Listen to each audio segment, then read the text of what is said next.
Respawn point set. You can only sleep at night and during thunderstorms.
You may not rest now, there are monsters nearby.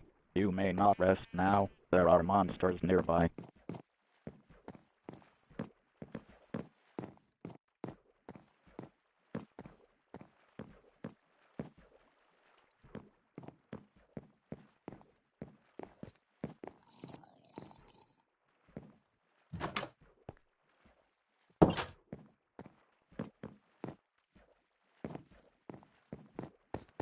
You may not rest now, there are monsters nearby.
you.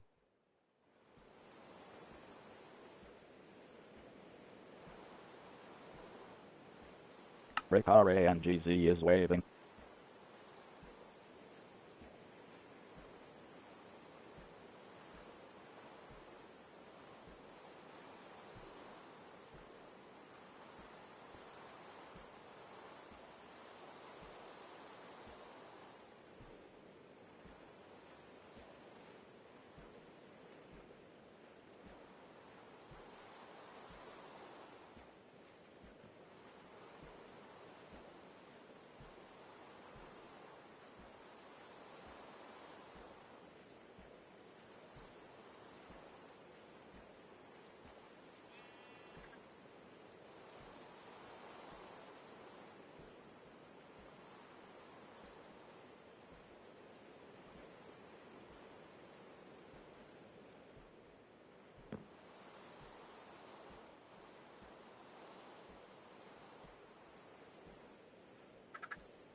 You may not rest now, there are monsters nearby.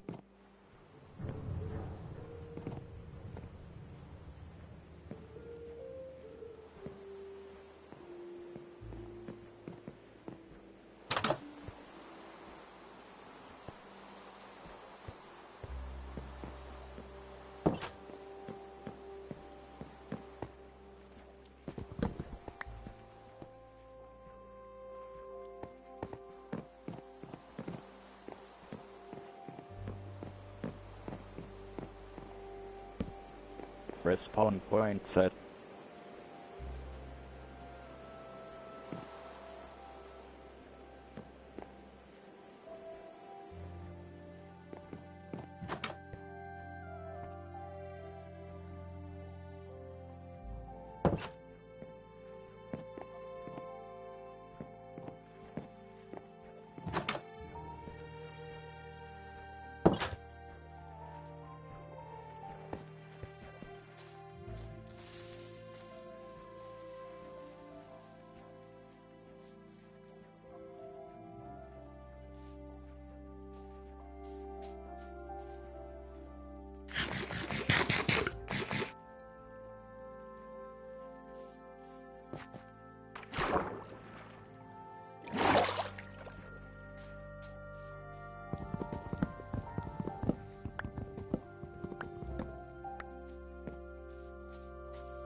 No.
Hi. RanGz is waving.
Respawn point set.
No.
Respawn point set. You can only sleep at night and during thunderstorms.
Respawn point set.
So it's already there, basically. Check out me, Kevin. And then the core PCE is 2.8. It's already there. We're literally already where they want it to go. They're literally telling markets, we don't need inflation to go down for the rest of the year. Now, ironically, that actually says they are confident about the economy, that they're less concerned. So consider that for a moment. Fed saying, I like writing it out so I could have like nice little bottom lines, okay? Fed here is saying, inflation good at this level. That's basically what they're saying.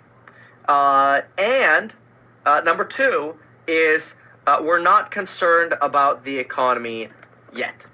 Those are two big things here. Again, why do we see that? Well, we see that because they're telling us we are happy with inflation just staying where it is in April. Now, again, that's some bull crap, okay? If they're happy with that number, like it feels like they should be either wanting for it to go down a little faster, or they should be wanting to add sort of more pressure here. But they're taking the point of view of, this is good. They're taking a very neutral stance. I was expecting dovish. We got neutral. So I'm going to write that down. This feels neutral. Neither, let's go, neither hawk nor bullish. And again, the reason for that is their projections on the economy, on GDP, on employment, and inflation are not that aggressive. It's not like they're saying we need to get it down by the end of the year. You're not seeing that right now. So I find that interesting. I think J Powell's probably going to talk up markets, but then again, I was wrong about my bullish bias. I got what appeared to be neutral to hawkish. I think when you look at this right here, it softens some of that blow. Because remember, they can cut very, very rapidly. And these projections are basically guaranteed to be wrong. They're always wrong. But they give us an idea of what they feel like either yesterday or today. Again, the biggest asterisk here, I'm going to write this down. Huge asterisk. Did they include today's CPI? Okay? If not, right? If all of this is based on old information, old information, watch this. If no, very bullish, this is garbage. Okay? If yes, it's neutral to hawkish. So if yes, neutral to hawkish. Okay? This doesn't so far change any of my broad opinions about Tesla, Apple, the market. None of this is enough to go, okay, there's a big problem here. It's a little surprising, I will say. The 5-4 surprising, but it would not be surprising at all if Jerome Powell, and he's done this before, he's like, oh yeah, I got everybody's survey yesterday, and we compiled it, and then we got the CPI data. If he says that, we're fine.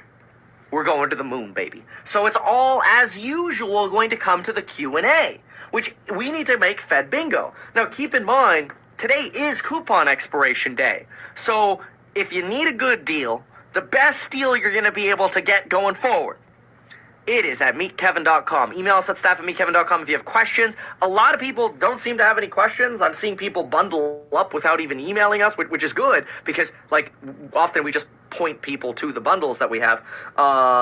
Hussein, thanks for joining. Frank just joined. Omar just joined. Duarte just joined. James just joined. Randy just joined. Let's go, lead. Welcome aboard. Thank you so much for joining. Okay, so, all right, okay. Well, we're going to make ourselves some bingo. We're also going to look at what some of the other folks are saying, but this is a little disappointing. And how do I? All right, here we go. So we're going to go Fed bingo, and I'm going to ask you for thoughts and recommendations. Let me quickly just look at what people are saying, like the suits, because I'm the kind of person who I will give you my opinion first, and then I'll see what everybody else says to see how we differ.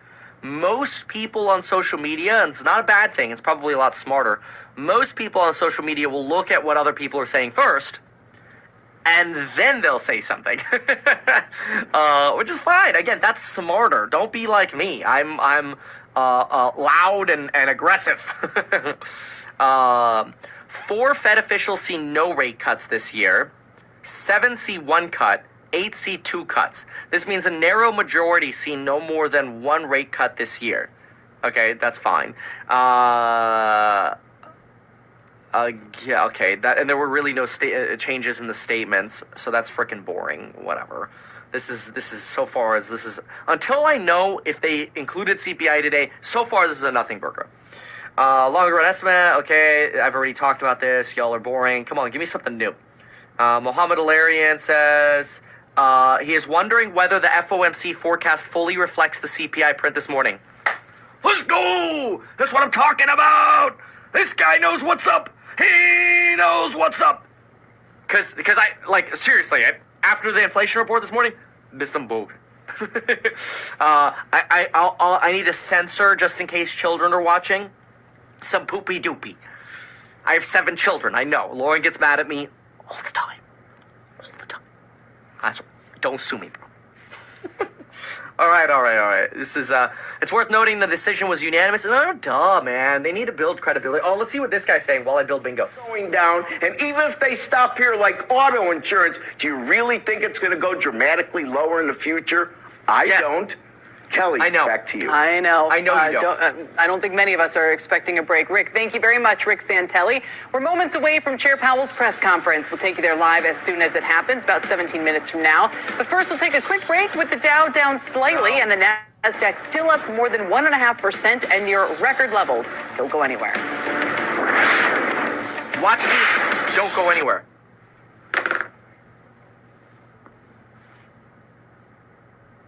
Might have had hikes in their interest rate scenario for 2024 that then moved them to the zero portion, those 4 people who voted for no change in rates. But I think that's very important, is that the Fed has also been very careful not to declare victory, as Julia said at the end of the last show. And I think that's really important. They don't go out and say mission accomplished. They are very deliberative right now in terms of not getting too far ahead of themselves until the data comes to them. Now, I disagree that that's, sort of neutral and doesn't cause any harm. Data dependence, the data are lagged. And so by the time the data comes to you, even if you're willing to settle in to a higher rate ultimately, it's still lagged, and it could be after the fact. And I think that's what you see in terms of the nervousness with Jay Powell, because he worries much more than some of his colleagues about... Yeah. Okay. All right. Boys and girls, the time has come. The moment is at hand.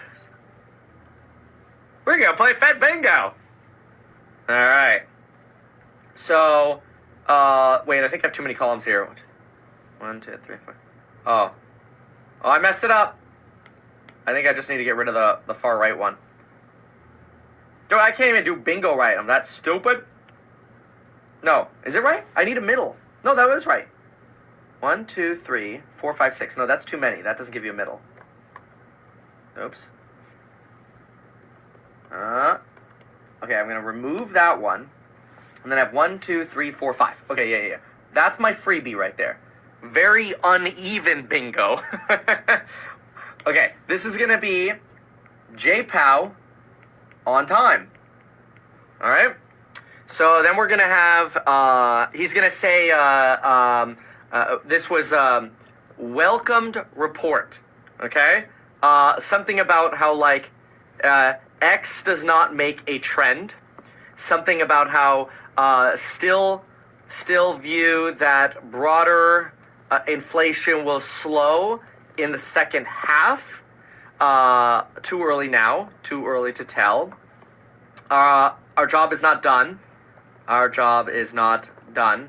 How about over here? Nick T sits next to Blondie. I always like that one. It's almost always right, so it's kind of like a freebie. And I don't want to sound disrespectful. I actually think she's really cool. I'd love to do an interview. So I just don't know how to spell her name. Jenna Smiley-ack. I can't. Smiley-ack. There we go. Okay, got it. Smiley-ack. So then we're gonna go with someone. I promise. Someone will ask.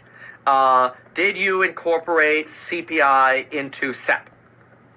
And the answer. Okay, this is dirty. I'm gonna put it in the edge over here. Okay. No, we completed the SEP before today, / no revisions, or no revisions were made. So my take is that this SEP does not consider today's inflation report. All right, let's see what you all say. Close the effing door. That's always a good one. Close the fucking door. Close the door. JPow asked to repeat a question. That's always a good one. JPow asked for a repeat of the second of a part of a question. Can you repeat the second question or whatever? Okay. All right. JPow purple tie. Okay, I like that. I'm gonna go purple tie. Purple tie. And are we going papers, iPad? What are we doing today? And can JPow get people to laugh? Banking resilience. Okay. Inflation not transitory. I don't think we're gonna hear that. Nick T likes Blondie. Yeah, probably. She's pretty. Good for him.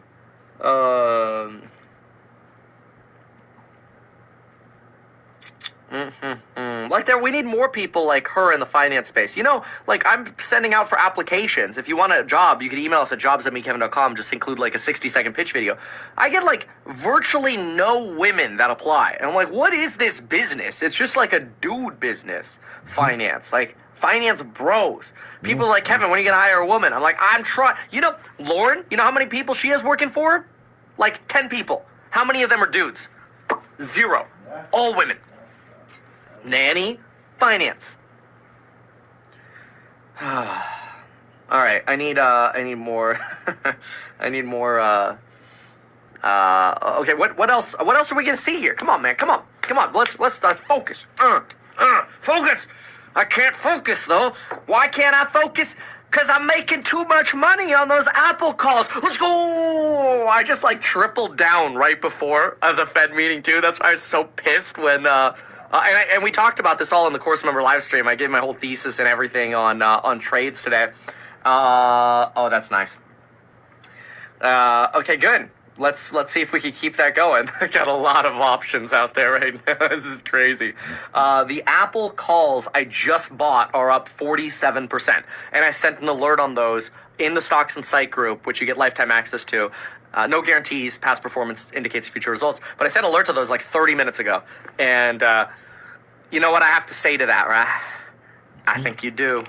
I think you know what I have to say to that. You know what's coming. Y'all know what's coming. You ready for it?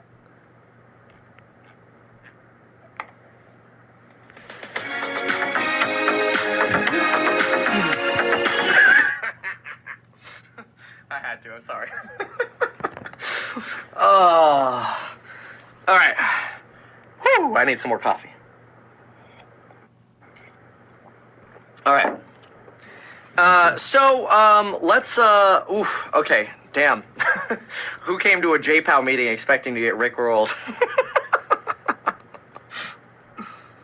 At least, so that 4 policymakers see no cuts this year, 7 anticipate just 1 reduction, 8 are looking for 2. That's the Federal Reserve that's all over the place. And that really does have... Shut up! They're not all over the place. I understand in the future it feels like they're all over the place.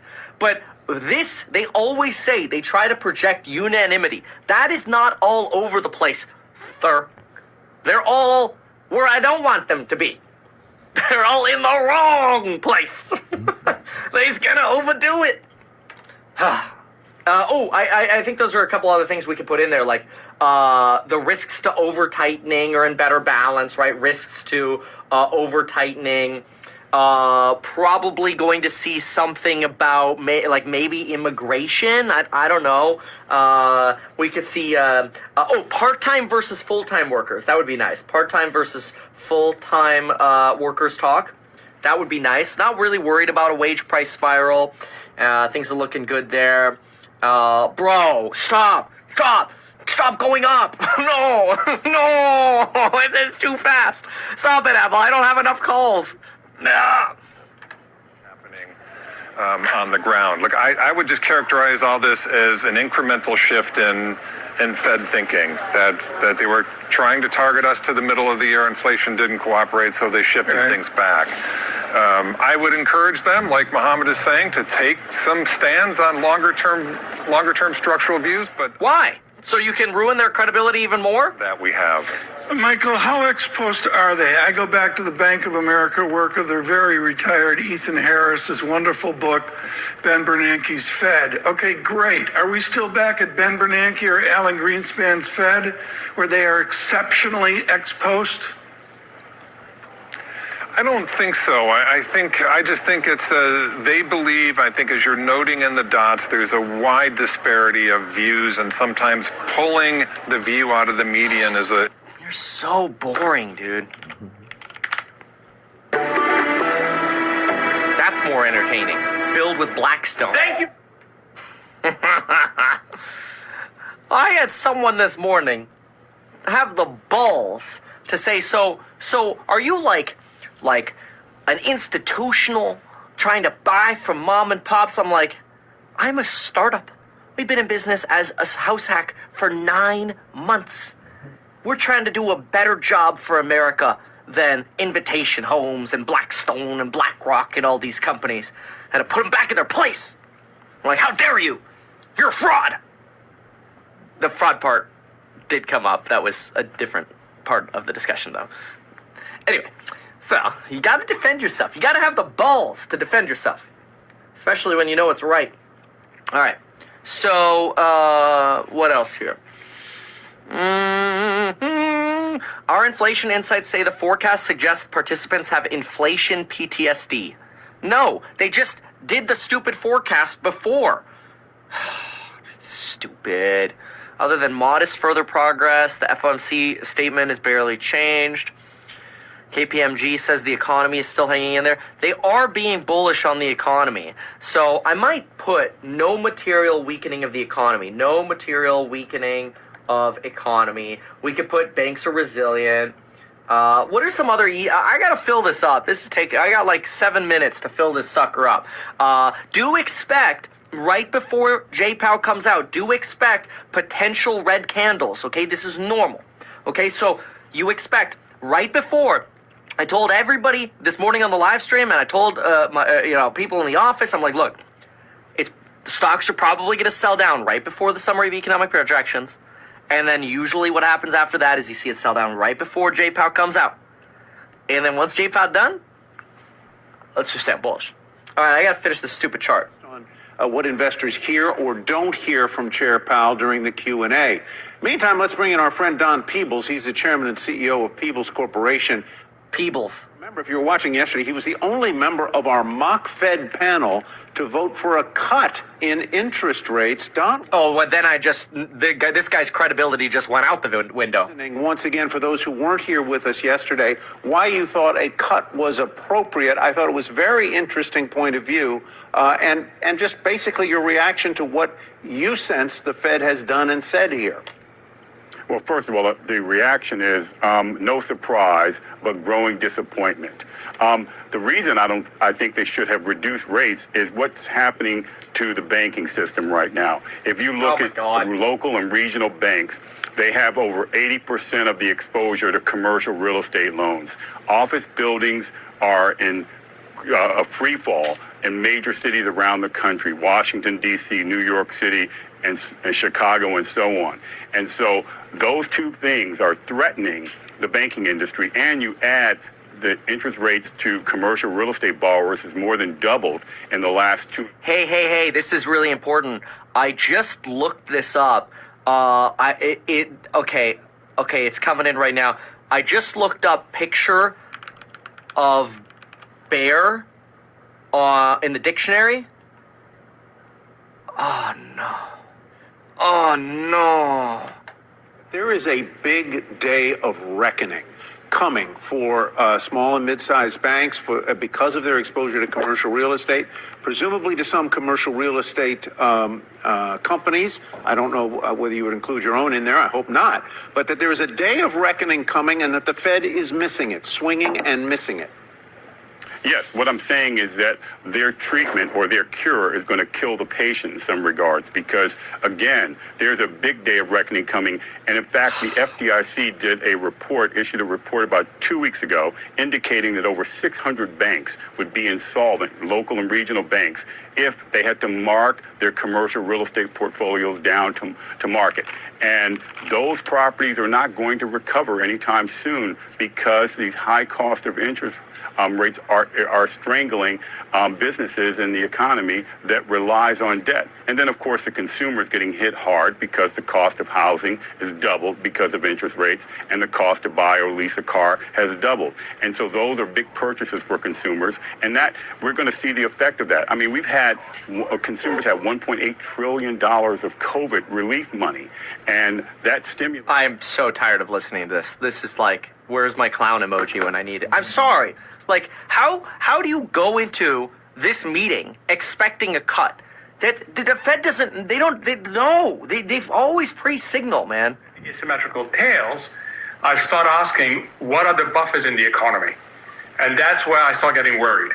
And that's where the delay of the rate cut means that those buffers that are already quite limited among small businesses, among low-income households, get eroded really quickly.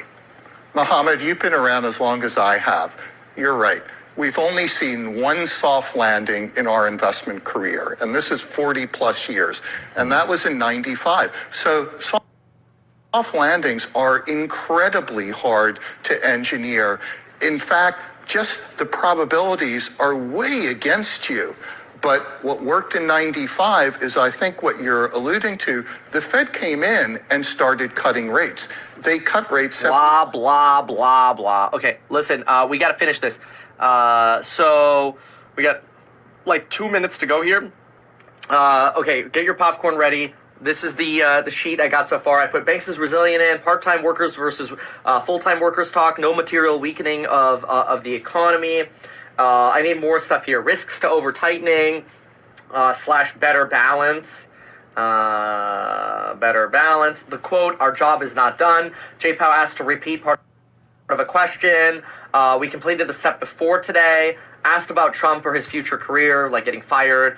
X does not make a trend, like number of reports doesn't make a trend. This is a welcomed report. Still view that broader inflation will slow in the second half. Too early to tell. I'm going to say prepared to change if data suggests or data dependent. Purple tie, Nick T sits next to Blondie. Market indicators of rent still indicate shelter inflation will decline. Still in good place. Policy restrictive. No concern over wage price spiral. I put in a mention of the harmonized core. If he mentions that, that'll be really cool for Europe, how our inflation's already showing is lower. Well, the focus is now on tapering, not rate cuts. No indication of stagflation. No indication of stagflation. Banks resilient. Shut the jobs. Leading indicators, jobs normalizing. Leading indicators, jobs normalizing. I think that's a good one. That's good. I got four more. Too many rows here, I know. Do I have too many rows? 1, 2, 3, 4, 5, 6. Oh, I have too many rows. Thank you. I gotta put the purple tie now. Shoot. Oh, right there. We did it. Yes, good call. I was wondering why it kept going. So the bottom's nothing. All right, here we go. And so they can look forward and see that things are stabilizing and will review their policies as they go forward. But I think people want to see interest rates go down. The public wants to see interest rates go down. Don, we have to leave it there. Hope to see you next week at Uncharted. He's on time. Here is Jay Powell. Good afternoon. Hi. My colleagues and I remain squarely focused on achieving our dual mandate goals of maximum employment and stable prices for the benefit of the American people. our economy has made considerable progress toward both goals over the past 2 years. The labor market has come into better balance, with continued strong job gains and a low unemployment rate. Inflation has eased substantially from a peak of 7% to 2.7%, but is still too high. We are strongly committed to returning inflation to our 2% goal in support of a strong economy that benefits everyone. Today, the FOMC decided to leave our policy interest rate unchanged and to continue to reduce our securities holdings. We are maintaining our restrictive stance of monetary policy in order to keep demand in line with supply and reduce inflationary pressures. I'll have more to say about monetary policy after briefly reviewing economic developments. Recent indicators suggest that economic activity has continued to expand at a solid pace.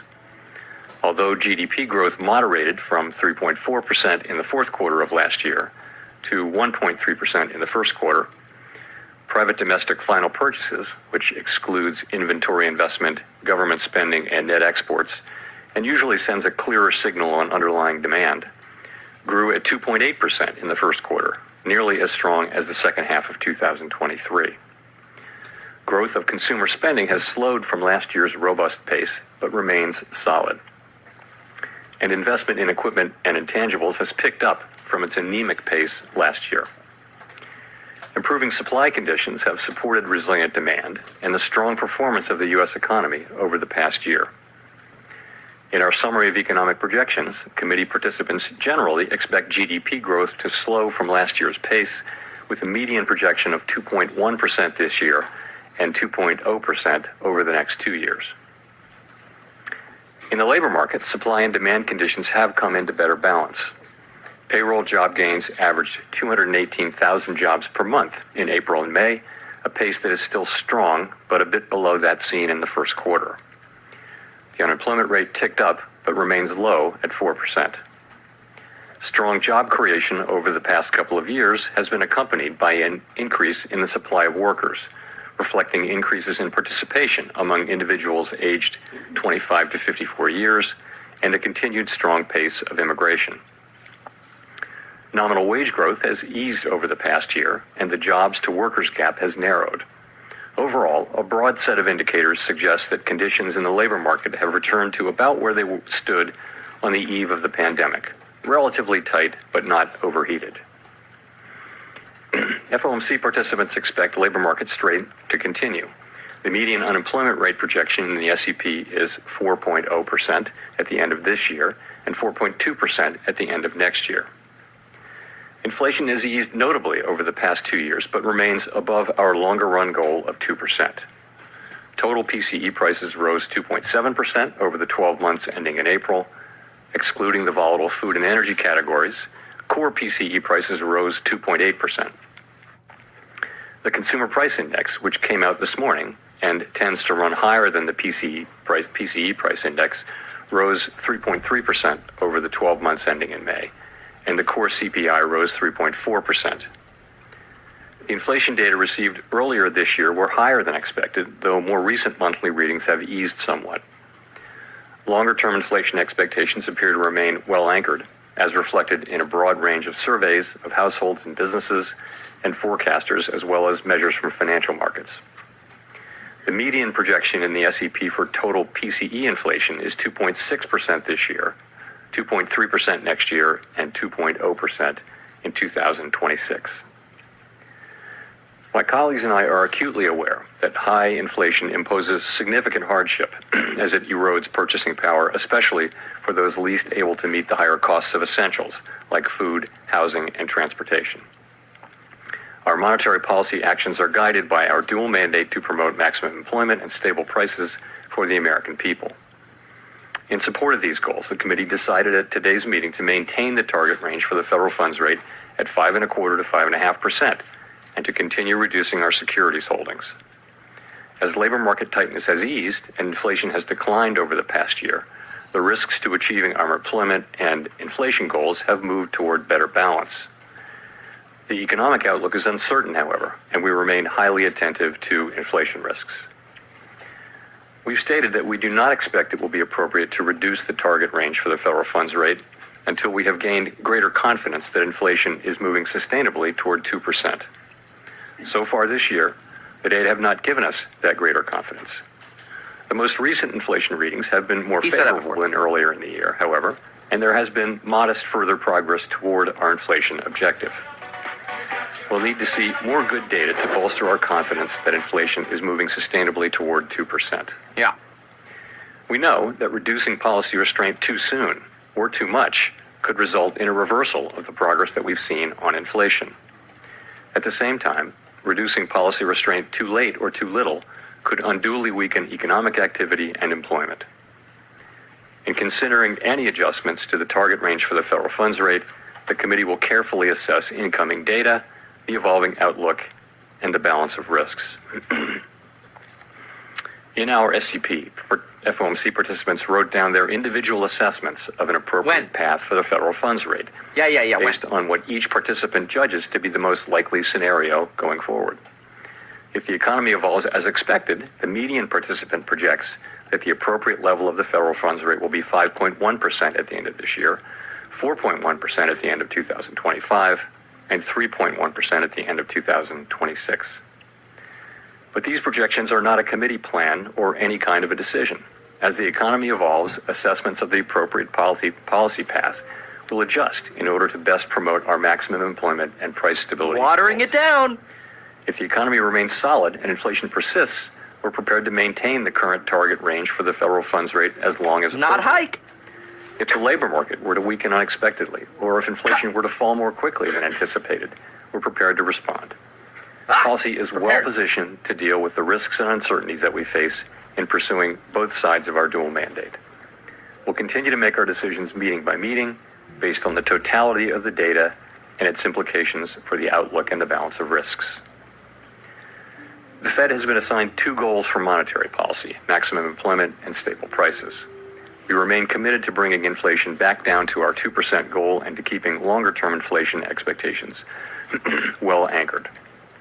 Restoring price stability is essential to achieving maximum employment and stable prices over the long run. Our success in delivering on these goals matters to all Americans. We understand that our actions affect communities, families, and businesses across the country.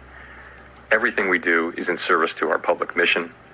We at the Fed will do everything we can to achieve our maximum employment and price stability goals. Thank you, and I look forward to your questions. Here we go. Thank you, Mr. Chairman. Steve Leishman, CNBC. Nick T. Just wondering if you could walk me through the committee's average inflation forecast. Core PCE is now forecast to be 2.8% by the year end. We're there. It's already 2.75, and after today's number, there were several forecasts on the street that it would be 2.6 at the end of this month. Does that tell you that the average official expects no further progress in inflation? Smart man. That it's going to get worse. And if you have this wrong, doesn't it mean that you could have wrong the outlook for rates there? Yep. Yeah, so what's going on there is that we had very low readings in the second half of last year, June through December, really. And we're now lapping those. So as you go through the 12-month window, a very low reading drops out and a new reading comes in. The new reading gets added to the 12-month window. So it's just a slight element of conservatism that we're assuming a certain level of incoming monthly PCE and core PCE numbers. We're assuming, a good but not great numbers. And if you put that on top of where we are now, you get a very slight increase in the 12-month reading. Now, do we have high confidence that that's right? No, it's just a kind of conservative way for forecasting things. If we were to get more readings like today's reading, then of course that wouldn't be the case. So it's just a forecasting device. I think. Let me say that we welcome today's reading and then hope for more like that. But if it comes in, just to follow up, it comes in the way you forecast it, it would seem strange for you to be cutting rates at all in context of a rising core PCE. Thank you. Yeah, no, I mean, I think what we said is that we don't think it'll be appropriate to reduce rates and begin to loosen policy until we have more confidence that inflation is moving back down to 2% on a sustainable basis. And that's the test we've applied. I don't know that I think I don't know that this rules that in or out. I mean, really, it's a forecast, a fairly conservative forecast, month by month, that would lead to slightly higher, 12 months rates by the end of the year. If we get, better ratings than that, then you will see that come down or remain the same. If you're at 2.6, 2.7, that's a really good place to be. It's a good question, honestly. Nick Timmer. They nailed it, because I picked up on that too. I'm like, this is weird. The rate projections, I see 15 of the 19 that are anticipating either one or two cuts this year, fairly evenly split between the two. And so I wonder if you could explain a little bit more the nuances of the differences there. Would 2 or 3 more inflation readings, like the one that we saw this morning, make a September interest rate cut possible? So as far as the SEP part of that is concerned, as you know, I talked to all of the other participants on the FOMC every cycle, and we talk about their summer of economic projections and the dot plot, their dot plot and everything. And what I hear and see is that people are looking at a range of plausible outcomes, and in many cases they're thinking, I can't really distinguish between two of these. They're so close for me. These are very close calls. But we asked them to write down the most likely one, so they do. And as I think as you've said, there's 15 of the 19 are kind of clustered around 1 or 2. So I think I would look at all. I look at all of them as plausible, but I'd look at I think that does tell you kind of what the committee thinks. But what everyone agrees on is it's going to be data dependent. No one brings to this or takes away from it, that is on the committee, a really strong commitment to a particular rate path. It's actually just their forecast, and it's a combination of their forecast and their own reaction function. But again, everyone would say that this is very data dependent, and I don't hold it with high confidence. And I think if you're looking for and don't really think that they're not trying to send a strong signal that this is what I think is the right thing. It's just what they think at a given moment in time, subject to data. In terms of future meetings, we haven't, we don't make decisions about future meetings until we get there. I think in terms of what we need to see, I mentioned it earlier, we want to gain further confidence. Certainly, more good inflation readings will help with that. I'm not going to be specific about how many, because really it's going to be not just the inflation readings. It's going to be the totality of the data. What's happening in the labor market? What's happening with the balance of risks? What's happening with the forecast? What's happening with growth? You look at all of that, and you ask, are we confident? Have we reached an appropriate level of confidence that inflation is moving down sustainably to 2%? Or alternatively, do we see really unexpected signs of weakness in the labor market that would call for a response?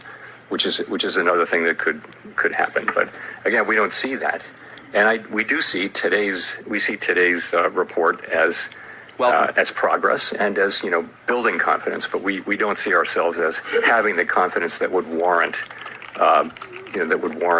beginning to loosen policy at this time. And if I today's report did you or any of your colleagues change your interest rate projections after 8:30 or whenever you got the inflation numbers? Smiley is wondering too. So this happens too often, but it does happen. It just is, data came, I think it happened a few meetings ago.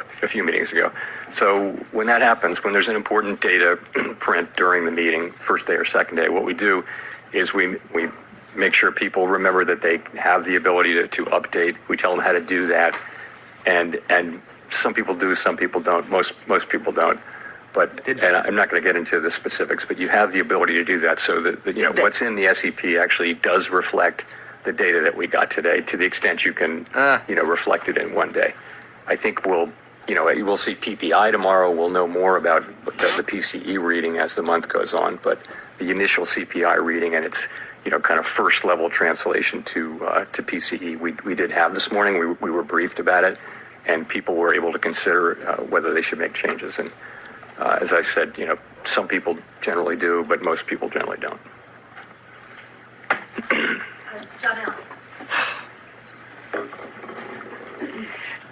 Hi, Chair Powell, Janelle Marte. I don't know how to answer this one. You noted the labor market is now in many ways back to where it was before the pandemic. I wondered if you could comment on how officials are viewing that. So do you think that there still needs to be more cooling in the labor market to bring inflation all the way down to 2%? Or is there any sense that maybe the labor market is more vulnerable now to higher rates now that many of those imbalances have eased? Sure. So by so many measures, the labor market was kind of overheated 2 years ago. And we've seen it gradually move back into much better balance between supply and demand. So what have we seen? We've seen labor force supply come up quite a bit through immigration and through recovering participation.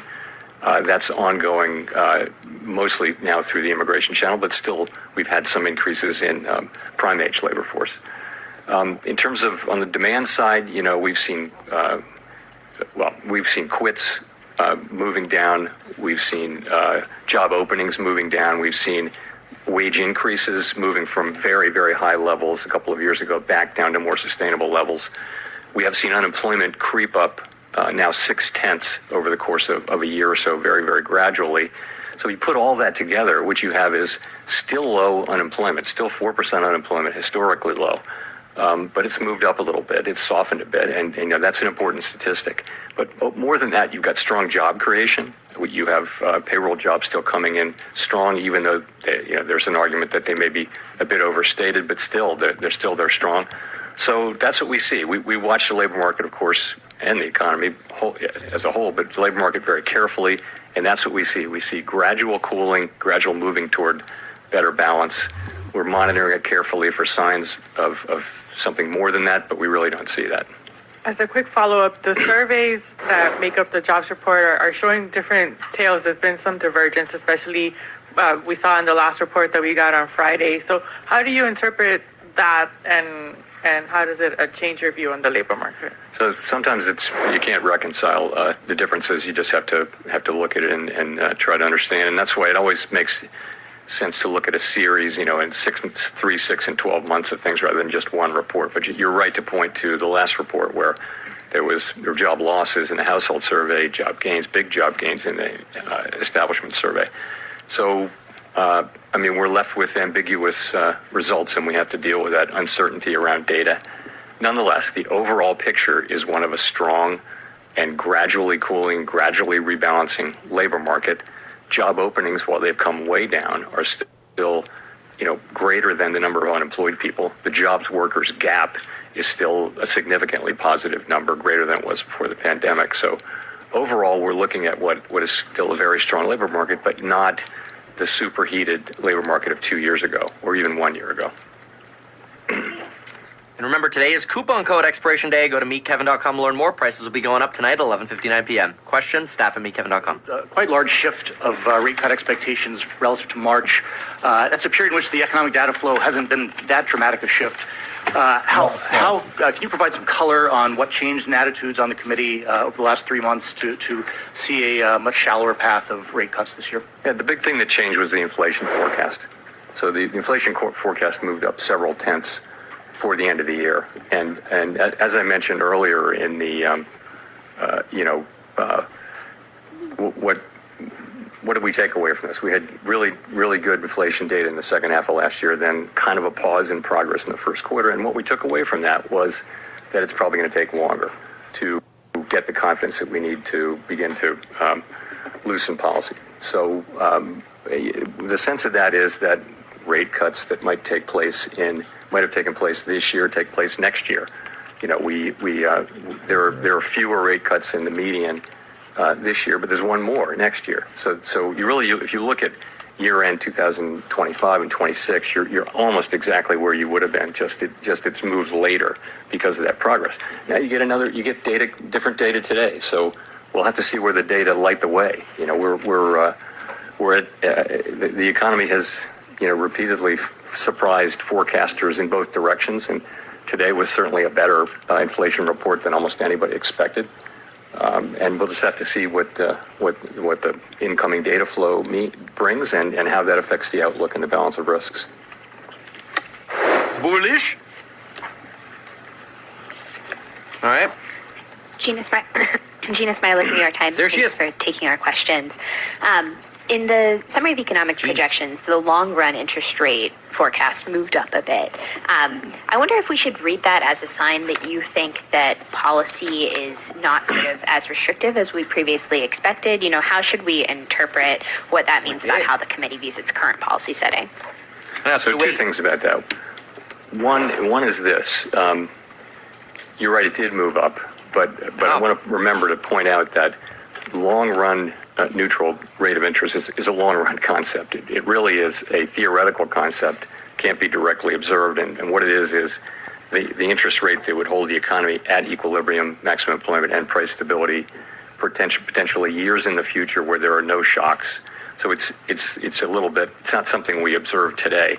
Today we've got a very specific economy with all kinds of shocks we're still getting over from the pandemic. So it's, I don't think that the concept of R-star, it's a very important concept in economics and in what we do, but honestly it doesn't really get you where you need to be to think about what appropriate policy is in the near term. But back to your original question, though, people have been gradually writing it up because I just think people are coming to the view that rates are less likely to go down to their pre-pandemic levels, which were very low by recent history measures. Now we can't really know that. That's an interesting dispute and discussion to have now. But ultimately, we think that things like the neutral rate are driven by longer-run, slow-moving forces, and there's a really good question about whether those really have changed or whether instead rates and the economy are experiencing a series of persistent but ultimately temporary shocks. That's been the debate, and we can't know. But in the meantime, we're making policy with the economy that we have, with the distortions that we have. And I also, to your other point, I think it is the case that as time has gone by, the question of how restrictive is policy has become one that everyone's asking, and we're asking it too. And my answer has been that policy is restrictive. The question of whether it's sufficiently restrictive is going to be one we know over time. But I think for the reasons I talked about at the last press conference and other places, I think the evidence is pretty clear that policy is restrictive and is having the effects that we would hope for. Well, thanks, Chair Howard. Someone says they just bought the course. Watch Lecture 1.0. Should we read this as a conclusion, the combination of tipping to one cut this year and acknowledging further progress on inflation as kind of a mark to market on the level of restrictiveness that you need, that you in fact have concluded that you weren't quite there yet? I'd be reluctant to try to draw that conclusion. I think this is about looking at the incoming data and asking how much progress are we making on inflation and how is the rest of the economy doing? Is the labor market still strong? That's what we're thinking about. You can translate it into the language you're talking about, but to me the focus is more on we have a goal which is price stability, another goal which is maximum employment. How are we doing there? We think we've got a good, strong labor market still. We think we've been making progress toward the price stability goal. And then for a while there was a pause, and we look at today's thing and we think, well, that's a good reading, and we hope we get more like that. And in the meantime, we're asking, is our policy stance about right? And we think yes, it's about right. We're prepared to adjust it as appropriate, but we think we're getting the things that we would want to get, broadly speaking. And that's why we've been at this policy right now for almost a year. So just to follow up on that, I think one curious thing here is you've got now this restrictive policy in place and virtually no change in any of the major things for all of this year. You've got growth that stays above long-run potential throughout the forecast period, unemployment that never goes above the long-run estimate, right, of 4.2. So this isn't a story of slack improving inflation. So where's the improvement in inflation coming from that it's going to pick up pace so much in 2025? Well, it's been coming. Where's it been coming from? We'll start with that.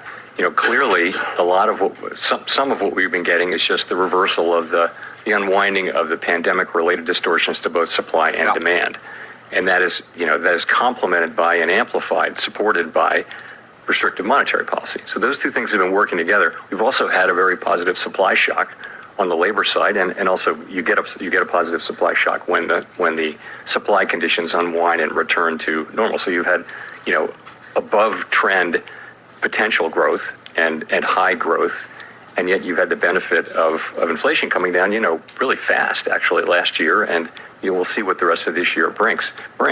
So these dynamics can continue as long as they continue. Ultimately, the question is are you down to demand? And we don't know that, though. We're look at today's report. If we see more like that, we can't know what the future holds. But in the meantime, we've made pretty good progress on inflation with our current stance.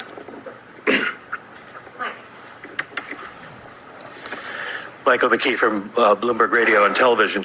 The base case of the committee seems to be that there is going to be at least one rate cut this year, but your growth forecast doesn't see any slowdown in the rest of the year, nor does the unemployment forecast see any significant weakening of the labor market, and your inflation forecasts basically average out to no change.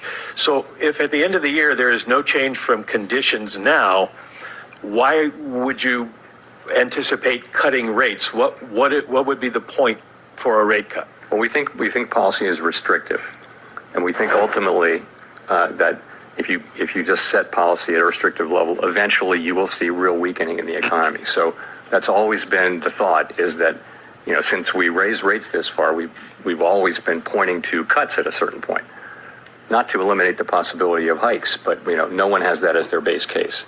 So no one on the committee does.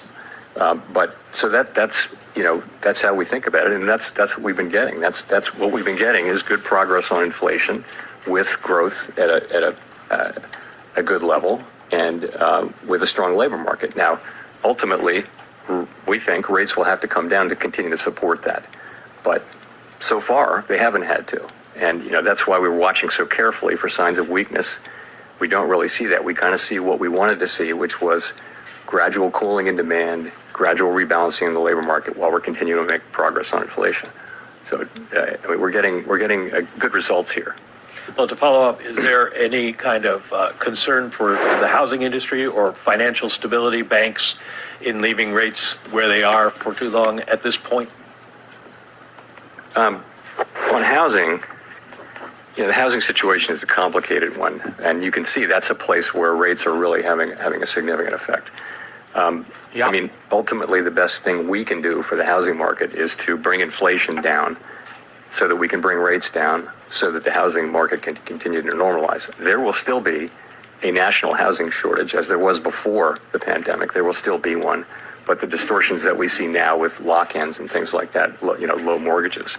In terms of banks, the banking system has been, solid, strong, well-capitalized, lending.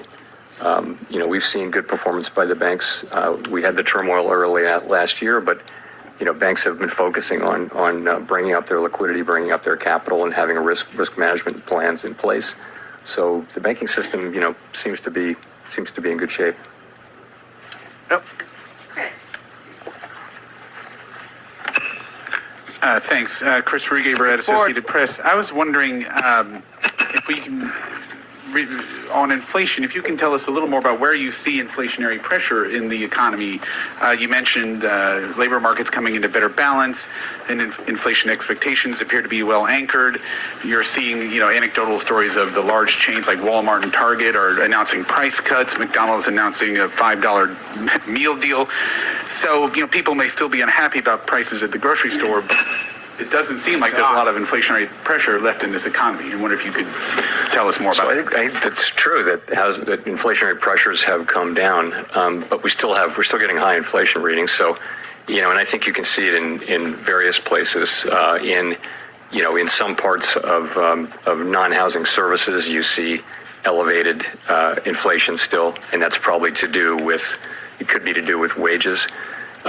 Goods prices have kind of fluctuated. There's been a surprising increase in import prices on goods, which is kind of hard to understand, and we've taken some signal from that. But and of course, housing services, you're continuing to see high readings there.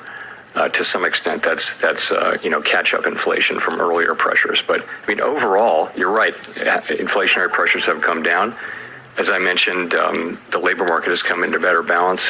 Wages are still running, I would say, above a sustainable path, which would be that of trend inflation and trend productivity. You're still seeing wage increases moving above that. We haven't thought of wages as being the principal cause of inflation, but at the same time, getting back to 2% inflation is likely to require a return to a more sustainable level, which is somewhat below the current level of increases in the aggregate. Rachel. Hi, Chair Powell, Rachel Siegel from the Washington Post. Thanks for taking our questions. There's obviously a lot of focus on how many cuts could be expected this year, but can you give us a sense of what one cut by the end of the year would actually do to the economy, what you think would be a meaningful difference if there was a cut by the end of the year, or even two? I think if you look back in 5 or 10 years and try to pull out the significance to the U.S. economy of one 25 basis point rate cut, you'd have quite a job on your hands. Yeah. So that's not how we look at it. Really the whole rate path matters, and I do continue to think that when we do start to loosen policy, that will show up in a significant loosening in financial market conditions, and the market will price in what it prices in. I have no way of saying, we're not at that stage, so I don't know what we'll be thinking about at that time, but it's a consequential decision for the economy, and you want to get it right. And fortunately, we have a strong economy, and we have the ability to approach this question carefully, and we will approach it carefully while we're very much keeping an eye on downside economic risks should they emerge. And you've been talking about this clear sense that it's just going to take longer to have the confidence that's needed for rate cuts. Is there something about what happened in the first couple of months of the year that you're seeing differently now with more time or hindsight? Do you still characterize it as expected bumpiness? Just send an alert to those of you in the stocks and site course, by the way. Policy for the rest of the year. We always want to avoid the tendency to dismiss the parts of inflation that we don't like and just make it go away. But we had a quarter where inflation was running higher, and yes, I could stand here and say it's stuff we shouldn't have taken signal from, but it is what it is. You have to, low inflation is low inflation, high inflation. So if you have a quarter where it's higher, we tried not to take signal from the first couple of months, but we got a third month and we said, okay, the signal we're taking is that, we think it's going to take longer to get confidence that inflation is moving sustainably on 2%. That's what we said. I think that was the right thing to do. I still think that's the right thing to do. Now we have today's inflation reading, which is different, very much more positive. We're going to have to see what the trend is, what's going to be the data going forward. We're looking for something that gives us confidence that inflation is moving sustainably down to 2%. And readings like today's, that's a step in the right direction. But one reading isn't. It's only one reading. You don't want to be too motivated by any single data point. Jolene. Hi, Chair Powell. Thank you for taking our questions. I'm Jolene Kent with CBS News. What's Thanks for the congrats in the chat. encouraging economic data, but don't feel good about this economy? I don't think anyone knows, has a definitive answer why people are not as happy about the economy as they might be. And we don't tell people how they should think or feel about the economy. That's not our job. People experience what they experience. All I can tell you is what the data show, which is we've got an economy that's growing at a solid pace. We've got a very strong labor market with unemployment at 4%. It's been a long time since we've had a long stretch of time with unemployment at or below 4%, very long time. We had a period of high inflation. Inflation has come down really significantly, and we're doing everything we can to bring that inflationary episode fully to a halt and fully restore price stability. We're confident that we'll get there. And in the meantime, it's going to be painful for people, but the ultimate pain would be a period of a long period of high inflation. It is people who, lower income people who are at the margins of the economy who have the worst experience, who experience the most pain from inflation. So, it's for those people, for all Americans, but particularly for those people that we're doing everything we can to bring inflation back down under control. As just a quick follow-up here, you've indicated one interest rate cut sometime this year, and I know you don't have a crystal ball up there, but a lot of people are watching and see, borrowing money remains very expensive. For everybody who's out there waiting on a rate cut, about when can consumers expect some relief? When we have confidence. I don't have a precise date for you, but what we said is that we want to make sure that we're confident that inflation is actually moving back down to 2%. And when we are, then we can look at loosening policy. So having that kind of confidence that inflation will be at 2%, it just pays benefits to the whole economy, to all Americans for a long period of time. We had that period for a very long time. We very much want to get back to a place where people can not think about inflation. It's just not a concern in the everyday economic decisions that they make. We were there for a long time, and our goal is to get back to that place. And we've made good progress, and we're in the phase now of just sticking with it until we get it done. Claire Jones, Financial Times. Just drawing on the change in the statement on there being modest further progress on inflation.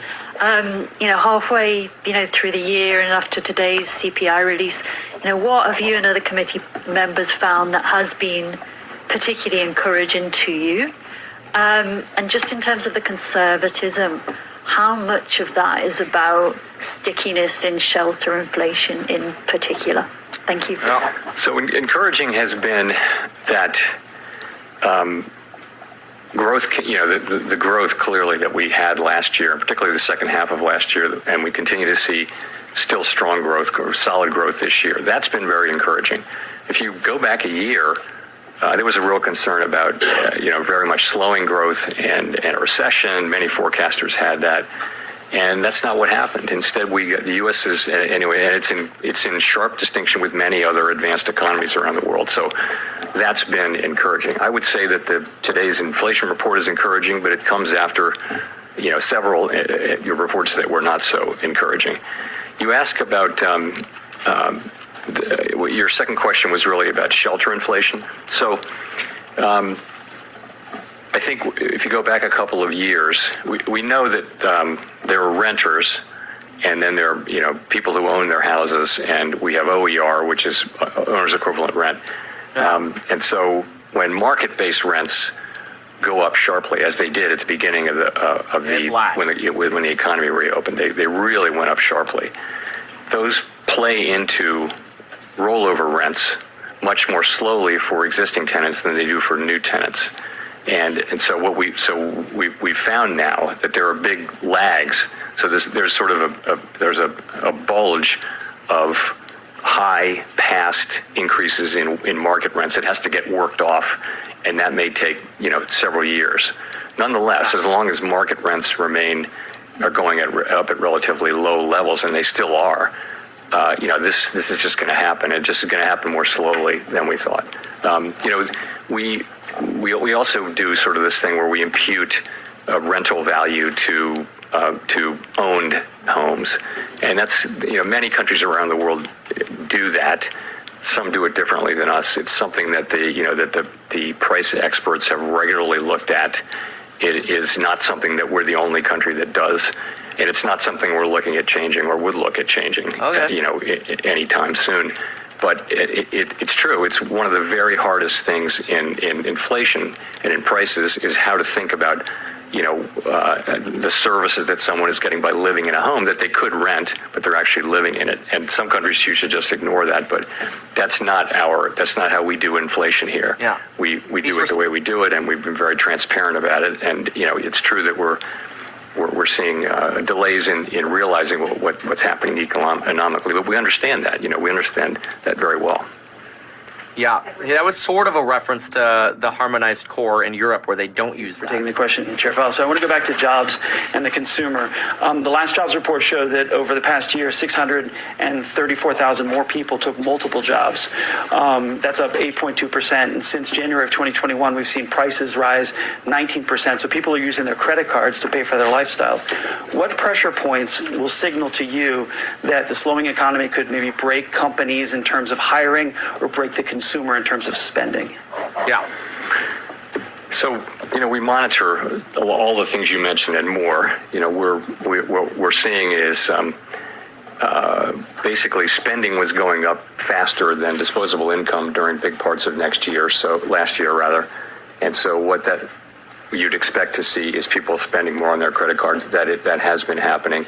Credit card balances have been going up. Credit card defaults have been going up. They're not at high levels. Remember that after the pandemic, people were cooped up. They couldn't spend money. They couldn't go out to spend money. They could spend money from home. But households were in very, very strong, historically strong financial shape. They've now worked off a lot of that. So we're watching that carefully. And, what do we see? That's what we see. We see the same data that everybody else sees, but you've still got household sector that's in pretty good shape. But nonetheless, it's not in the kind of shape it was in a year or two ago. And we're carefully watching that. So how close then are we to that point where the consumer can't continue to spend as it's spending, or companies can't hire like they're hiring? Consumer spending is still growing. It's not growing at the pace it was growing at a year or so ago, but it's still growing solidly. And by the way, other parts of the economy are picking up. Spending on equipment and intangibles has picked up quite a bit in the wake of all the construction that we saw of new tech plants. So overall, the economy is exhibiting solid growth, and something around 2%, which is a good pace of growth for the U.S. economy.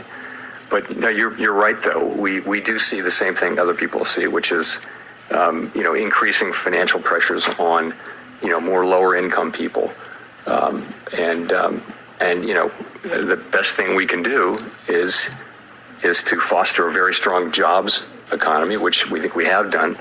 Ultimately, to get inflation under control, because those people experience inflation, very directly, very painfully, and once we get inflation under control, rates can come down, which will also improve things.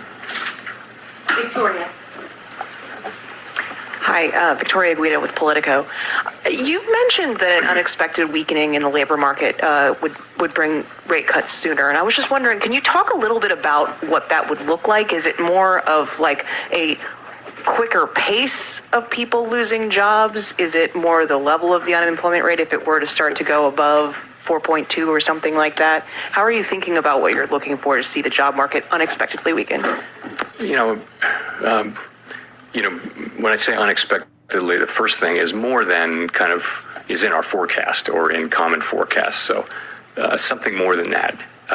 But we'll be looking at everything. The labor market, has the ability, has the tendency sometimes to move to weaken quickly.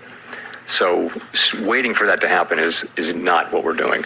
We're watching very carefully. We're looking at the balance of risks. I always point out the balance of risks. So and also the fact that we look at all of the whole situation. So a decision to begin to loosen policy could have several reasons associated with it at a given time. But I would just tell we monitor all the labor market data, and if we saw troubling weakening more than expected, then that would be something we'd consider responding to. But we look at the broader context of what's going on too. So something like negative payroll numbers would be. I'm not going to. I can think of things many things would make it on that list, but I don't think I'll butter them here. I was going to put on bingo, makes everyone laugh. I should have. The Economist. May I ask, you mentioned with the slightly higher PC readings earlier this year that it wasn't 1 or 2 months, but 3 months that tipped you to be a bit more cautious in the rate outlook. Should we take from that it looks like May will be quite good for PC as it was for CP? Does that imply that kind of 2 more good months would reinstill the confidence that rate cuts could be coming sooner than you currently project?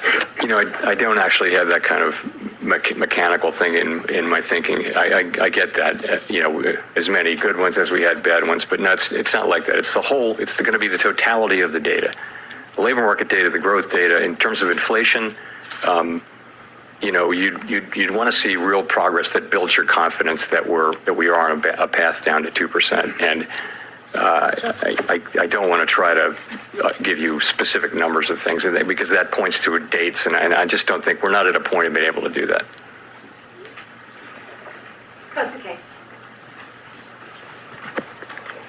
doing this Kosuke Takami with Nikkei.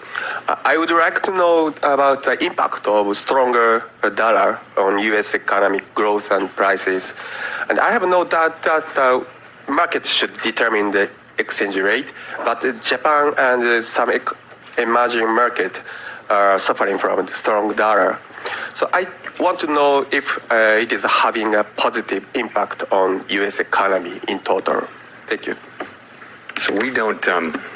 Actually, it's our finance ministry, the Treasury Department, that has a responsibility for thinking about and if it sees fit, doing things about the level of the dollar. So for us, it's just another financial variable. And you're right, the dollar has been has exhibited some strength over the course of the last year or so because the U.S. economy is very strong. We don't think of it as benefiting or hurting the U.S. We don't manage the level of the dollar. That's not our job. It's not, and for our economy, what we're trying to foster is maximum employment and price stability, and we feel like we've made good progress on both of those goals over the course of the past year.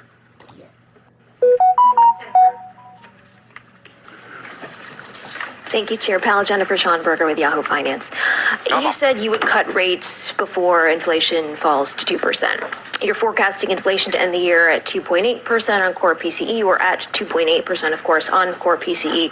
Right now, you said the inflation forecast is conservative and that if you got 2.6 to 2.7 on PCE, that would be a good place to be. You also indicated the job market has mostly normalized. So why not cut rates this summer just once, you're well above neutral, to try to preserve the soft landing rather than risking waiting too long in the quest for confidence for inflation? So we're well aware of the two-sided risks here. Let me just say, we understand that if we wait too long, that could come at the cost of economic activity, of employment, of the expansion. We understand that if we move too quickly, we could end up undoing a lot of the good that we've done and have to then start over, and it could be very disruptive. So we're extremely aware of both of those risks and just basically trying to manage them. And what we said is that we don't think it'll be appropriate to begin to loosen policy until we're more confident that inflation is moving down to 2% over time on a sustainable basis. That's kind of been our test. Or there's another test, which is an unexpected deterioration in labor market conditions. So I think that's the right way for us to think about it. That's our dual mandate there, and we have a strong economy. We've got growth. All forecasts are very commonly around 2%. That's a strong growth rate for our economy. The labor market continues to print jobs at a pretty high rate. Unemployment's still low, so we have the ability now to approach this question carefully, and that's what we're doing. Just to follow Chair Powell, do you need to be ahead of a weakening in the labor market? Otherwise, is it too late, given that the labor market is a lagging indicator when you look at the monthly jobs data? Yeah, we completely understand that that's the risk, and that's not our plan, is to wait for things to break and then try to fix them. We're trying to balance these two goals in a way that is consistent with our framework, and we think we're doing that. Evan. Thank you, Chair Powell. Evan Reiser with Market News International. You have mentioned before the framework review process will start in the latter half of the year. At this point, do you have any specific time frame for the start of that? Who will lead it? Will it be you or a committee group of your peers? What will be the parameters? Do you anticipate the review will consider changes to communications going forward? So what we've been thinking is that we would announce and commence the review later or late in the year. In the meantime, as that time approaches, we will be devoting a lot of careful thought and planning to the contours of it. Within scope would certainly be communications generally. I'm not going to say that we'll look at this or that particular thing. And all the other details, we don't want to get prematurely into a conversation until it's really time to have it. And so, I'm going to leave pretty much everything else to later in the year. Go to Nancy for the last question. Oh, last question. Hi, Chair Powell. Nancy Marshall-Genzer with Marketplace. Just one more question on housing. Can you still cut rates with shelter prices high, or will you wait until they start to moderate a bit? I wouldn't. There isn't any one thing, one variable like housing prices moderating that would really decide against what we're doing. We've got an overall test, which is greater confidence that inflation is moving down to 2% on a sustainable basis. That's our overall test. Or alternatively, we see unexpected weakening in the labor market. So those are two different tests. I would say, we're not looking at any one price in any one sector and saying that's the one. We don't target housing prices, for example. And we don't target wages. We target aggregate prices and overall employment. So, but if housing prices remain sticky, could that slow down the pace of rate cuts? I think you'd look at we'd be looking at the aggregate numbers and asking ourselves what's going on here with inflation at the aggregate level. And of course, if any price that contributed to ongoing inflation would matter. Any price that contributed to ongoing disinflation would matter too. But I wouldn't single out housing as having a special role there. Thank you very much. Boom! There was Jay Powell and the Fed meeting, and the tendies on the Fed trade were so delicious. I'm so happy we's are back. This is a great tendies day. I took some tendies, and I'm gonna have more trades, but man, this is a good day. Let's talk about what Jay Powell just had to talk about. It is also coupon expiration day. It's kind of a crazy day. CPI, Fed day, coupon expiration day. Check it out at meetkevin.com. Pitch out of the way. You know the drill. Email us at staff@meetkevin.com if you have questions. Let's get into what Jay Powell just said. Okay, first of all, Jay Powell gave us the usual little rug and tuggin, which you kind of get with the summary of economic projections. I think every single time we get one of these summary of economic projections, we kind of get a little bit of a rug and tuggin. We get things that are a little worse than we'd really hope for them to be. And then Jay Powell basically pours cold water on them. There were a few issues in this one. First of all, we saw the Fed funds rate projection go up to 5.1 at the end of the year. The expectation was that we'd see 2 rate cuts in this. This is only 1. We saw the dot plots really consolidate up a lot higher than where we thought they would end up being. Wasn't great. Now, Jay Powell was asked, as we expected, like, hey, well, did you put together the summary of economic projections with this morning's CPI report in mind? And he said, yes, we put it together with this morning's report in mind, but most people don't end up revising what they said after the data comes out. So, in other words, this is probably a summary of economic projections that says, hey, it's probably a little more hawkish based on the first half of the year we got, and probably doesn't incorporate the good news of today. That's probably because they don't want to overreact to the euphoria of this quote-unquote welcome news, and they're keeping or sticking rather with their sort of old positioning, which is, if we didn't get this good CPI report today, maybe we'd be a little, how should you say, bearish. And this is a bearish summary of economic projections. But as usual, during the presentation and Q&A session, Jay Powell did water down the impact of these, quite frankly, summaries and projections, regularly calling them just projections and that they could change, that whatever. Labor market conditions back to the eve of the pandemic. One of the good questions that I thought came out of this is, hey, are you just going to wait until the economy tanks and we start getting negative payrolls reports, or like when are you actually going to cut? And he says, look, we're cognizant of the pressures on lower income individuals, people on the fringes of the economy, the damage this is doing to smaller businesses, whatever.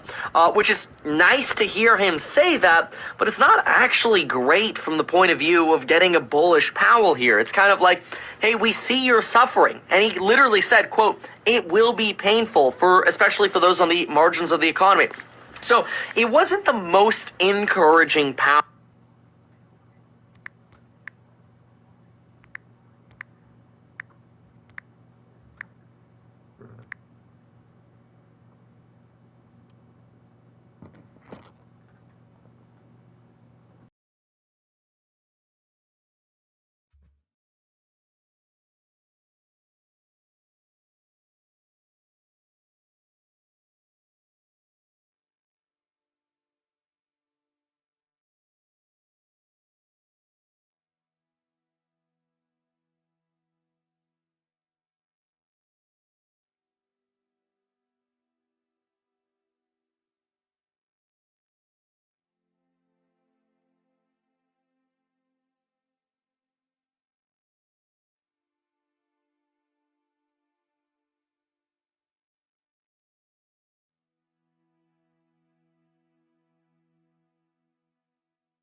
dessert, so delicious. I'm so happy we saw that. Great tendies day. I took some tendies, and I'm gonna have more trays. But man, this is a good day. Let's talk about what J-Pow just had to talk about. It is also coupon expiration day. It's kind of crazy day. CPI day, coupon expiration day. Check it out at meetkevin.com. Pitch out of the way. You know the drill. Email us at meetkevin.com with your questions. Let's get into what J-Pow just said. Okay, first of all, J-Pow gave us the usual little rug and tuggin, which you kind of get with the summary of economic projections. I think every single time we get one of these summary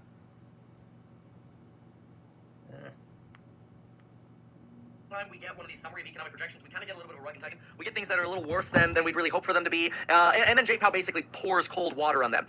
There were a few issues in this one. First of all, we saw the Fed funds rate projection go up to 5.1 at the end of the year. The expectation was that we'd see 2 rate cuts in this. This is only 1. We saw the dot plots really consolidate up a lot higher than where we thought they would end up being. Wasn't great. Now, J-Pow was asked, as we expected, like, hey, well, did you put together the summary of economic projections with this morning's CPI report in mind? And he said, yes, we put it together with this morning's report in mind, but most people don't end up revising what they said after the data comes out. So, in other words, this is probably a summary of economic projections that says, hey, it's probably a little more hawkish based on the first half of the year we got, and probably doesn't incorporate the good news of today. That's probably because they don't want to overreact to the euphoria of this quote-unquote welcome news, and they're keeping, or sticking rather, with their sort of old positioning, which is, if we didn't get this good CPI report today, maybe we'd be a little, how should you say, bearish. And this is a bearish summary of economic projections. But as usual, during the presentation and Q&A session, J-Pow did water down the impact of these, quite frankly, summaries and projections, regularly calling them just projections and that they could change, that whatever. Labor market conditions back to the eve of the pandemic. One of the good questions that I thought came out of this is, hey, are you just going to wait until the economy tanks and we start getting negative payrolls reports, or like when are you actually going to,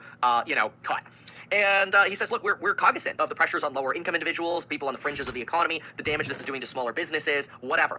Which is nice to hear him say that, but it's not actually great from the point of view of getting a bullish Powell here. It's kind of like, hey, we see you're suffering. And he literally said, quote, it will be painful, especially for those on the margins of the economy. So it wasn't the most encouraging Powell. I have to say, if anything, this was probably a relatively neutral Powell is how I would put it. I don't think I could cheer that this was the dove that I was really hoping for. I was hoping and expecting to get a little bit more enthusiasm out of him. We expected him to water down this sort of bearish summary of economic projections, but he made a good point over here. I'm like, hey, PCE right now is already at 2.7 on headline. Core PCE is at 2.8. You're projecting it to be the same at the end of the year. What gives? Like, you're basically saying no progress. And so we were looking at this and we're like, what the hell? And Steve Leisman from CNBC picked up on it and he's like, yo, J-Pow, like, are you giving up on progress on inflation?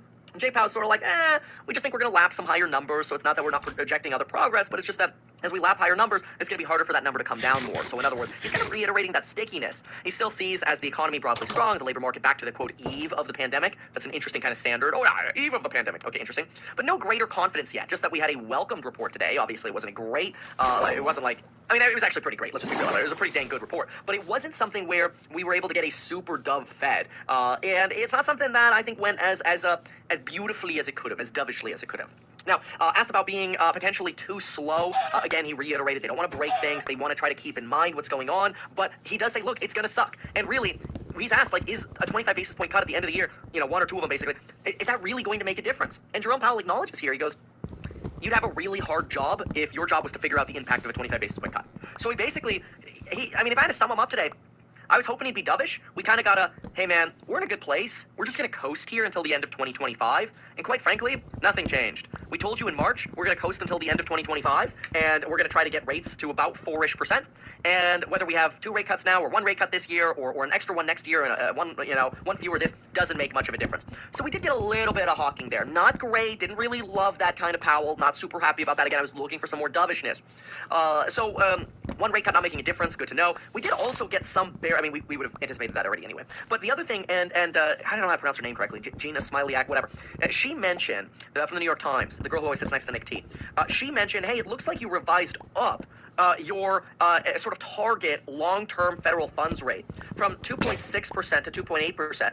And it's interesting because I didn't actually notice that at the first moment. I did notice when we went from 2.5 to 2.6, and I'm like, that's not great. That's not great. Now it went from 2.6 to 2.8. It's also not great. It's a way of the Fed suggesting that the neutral rate is higher. It's a little hawkish. I didn't love that at all. So not ideal here. Now, I believe that this is, as J-Pow said, hey, these are just estimates. We don't know. Is it possible that, we're just trying to look in a crystal ball years down the road? Yes. And he did also say, keep in mind that long-term target assumes you're not going to have any shocks in the economy. But the reality is, and he says this himself, quote, we're still getting shocks in today's economy. We're still kind of like, we're like in the ocean, bobbing around, and it's not ideal. It's not great today. So not wonderful, little rough of a position to be in, not great, because the bumpiness creates uncertainty. And he's suggesting that uncertainty is implying a higher Fed neutral rate, and they're starting to kind of blend that into their projections here. I don't love hearing that much. Now, grand scheme of things, does any of this stuff really matter? Does it change my position from being about a 6.5 to 7 on the bull scale? Does it change the Nike swoosh? Does it change my positioning? No. In the grand scheme of things, this doesn't really change anything. We're going back to, are we going to stay on this trend of declining inflation? Can we continue to get good inflation reports here? The goal is obviously yes. Will we? Time will tell. So that's the issue at hand right now. Obviously, the market rallied into the JPOW meeting and following the JPOW meeting. The question now is, how is the market going to respond in the last 30 minutes of trade? My anticipation is this is good enough confidence to where maybe in the last 15 minutes you could see a nice little sort of buy the dip on sort of the post-Fed closeout dip that we've had here on, the Qs. You're down about 50 basis points since JPOW stopped talking. Could the dip keep dipping? I think it's really hard to argue that funds should be dumping and going bearish after this JPOW. There's nothing here that suggests anything other than JPOW's probably just going to take more time. Unfortunately, time is money. So again, was this a dovish Fed? No. Was this a hawkish Fed? I'd say it was like neutral to hawkish. If I had to put them as a 10 hawk, a 1 dove, I'd probably put them at like 6.5. So they leaned a little on the hawkish side today. And I think they're trying to project that they're so steadfast that the economy's strong, it's not falling apart yet, we don't need dramatic rate cuts, we're willing to be patient to get inflation down. As a long-term investor, does that really change anything? No. In the short term, does that soften some of the gains of the euphoric market that we've seen? Absolutely. Will people probably swoop in and buy the dip on that? Probably. We'll see. We'll see. So I personally still maintain long thesis on Apple. I'm still obviously long exposed to NVIDIA, but shorter term here, you'll have a little bit of turbulence on a little bit more about hawkish Fed. That said, I think going forward, you've got a lot of catalysts removed here. You've got PPI tomorrow, which remember to subscribe to the Meet Kevin Market channel. That's this one right here. Well, actually, maybe not where you're watching this video on replay, but just type in YouTube Meet Kevin Market live stream. Make sure you're subscribed to that. That's where I cover a lot of the market live stream events, unless there's some like major breaking news or whatever. Sometimes they do that live on the main channel. But then we'll try to post my summaries or sort of edited together videos on the main channel. So just keep in mind, you can subscribe to both of those. That doesn't cost you anything. Expiring coupon code today. You already know about that. So again, if I'm looking into trade for the rest of the week, as long as PPI is stable tomorrow, and I'll give you the numbers, I expect we're probably just slowly going to continue to trickle up, nice and slowly. Some sectors where you're going to get AI pricing, you might get some bigger pops. PPI tomorrow, we're looking for final demand at 0.1%, down from the 0.5 of the prior month. PPI ex food and energy looking for 0.3, ex food, energy, and trade looking for 0.3 as well. So we'll see what happens tomorrow. I'll be covering it live the next day, so that's tomorrow at 5:30 a.m. On Friday, we'll get import-export prices and the University of Michigan Consumer Sentiment Report. So with that said, thank you all so very much for being here. Let's go ahead and play the disclaimer. And remember to go to meetkevin.com to learn more about those courses on building your wealth. Remember, past performance does not guarantee future results. You could join and you could lose lots of money. Obviously, my hope is that you can learn and make lots of money. Let's play the outro. Even though I'm a licensed financial advisor, real estate broker, and becoming a stockbroker, this video is neither personalized financial advice nor real estate advice for you. It is not tax, legal, or otherwise personalized advice tailored to you. This video provides generalized perspective, information, and commentary. Any third-party content I show should not be deemed endorsed by me. This video is not and shall never be deemed reasonably sufficient information for the purpose of evaluating a security or investment decision. Any links or promoted products are either paid affiliations or products or services in which we may benefit from. I personally operate and actively manage ETF and hold long positions in various securities, potentially including those mentioned in this video. However, I have no relationship to any issuers under the House Act, nor am I presently acting as a market maker. Yeah, see that sell down? You're hitting the bottom. You're already knocking on the door of the bottom. So you got Tesla kind of knocking on the door of the bottom there. Nvidia's trying to. Microsoft. So everything sold down after the meeting, which is really interesting. But it looks like you're trying to create a bottom here. No guarantees. It looks like you're trying to form a bottom on a lot of different indicators here. We'll see if Bitcoin can end up holding that bottom there as well. But it looks like the big sell-off now might be behind us after those comments. And oftentimes, no guarantees, that can lead into a push into the close. Or people are going to take profits. I have no idea, but we'll see. Overall bullish on the economy until we really start getting some bad jobs data, but I'm very watchful of that. That's why I'm a 6.5 on the bull scale as opposed to like a 9 or 10. I still think there are large risks in that labor market. Anyway, thank you so very much for being here. We'll see you in the next one. Goodbye and good luck.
respawn point set.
Respawn point set.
You may not rest now. There are monsters nearby.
Respawn point set.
Respawn point set. You can only sleep at night and during thunderstorms.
Chris Point said.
Chris PowerPoint said